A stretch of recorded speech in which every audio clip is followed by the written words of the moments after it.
क्या लोकतंत्र संकट में है? इस सवाल के जवाब में विदेश मंत्री एस जयशंकर ने म्यूनिख सुरक्षा सम्मेलन में अपने बात रखते हुए भारत के लोकतंत्र का बचाव किया। जयशंकर ने पश्चिमी देशों के इस विचार से असहमत होते हुए जहां वैश्विक लोकतांत्रिक संकट की बात की जा रही थी, भारत के लोकतंत्र को एक मजबूत उदाहरण बताया।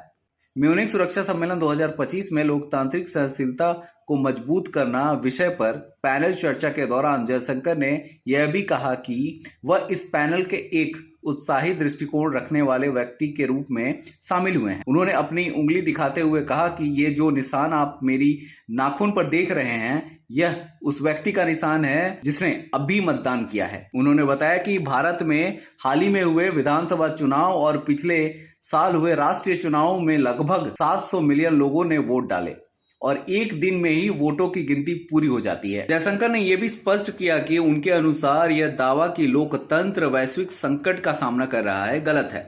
उनका मानना है कि लोकतंत्र पूरी तरह से काम कर रहा है और भारत में इसके सफल परिणाम दिख रहे हैं। उन्होंने अमेरिकी सीनेटर एलिसा स्लॉटकिन के बयान पर भी प्रतिक्रिया दी, जिसमें कहा गया था कि लोकतंत्र पेट में खाना नहीं डालता। जयशंकर ने जवाब दिया, भारत में लोकतंत्र के कारण हम 800 मिलियन लोगों को पोषण सहायता और भोजन प्रदान कर रहे हैं। जयशंकर ने यह भी कहा कि लोकतंत्र विभिन्न हिस्सों में अलग अलग रूप में काम करता है और हमें यह समझने की जरूरत है कि कुछ जगहों पर वह बेहतर काम कर रहा है जबकि कुछ जगहों पर यह संघर्ष कर रहा है। उन्होंने यह भी कहा कि वैश्वीकरण के मॉडल की वजह से कुछ समस्याएं उत्पन्न हुई है, लेकिन भारत ने हमेशा अपने लोकतांत्रिक मॉडल को बनाए रखा है। जयशंकर ने पश्चिमी देशों से आग्रह किया कि यदि वे चाहते हैं कि लोकतंत्र पूरी दुनिया में सफल हो तो उन्हें अपने क्षेत्र के बाहर के सफल मॉडल को अपनाना चाहिए। जयशंकर ने इस विषय पर अपनी राय भी ट्विटर पर साझा करते हुए लिखा कि म्यूनिख सुरक्षा सम्मेलन 2025 में उन्होंने वैश्विक राजनीतिक निराशा से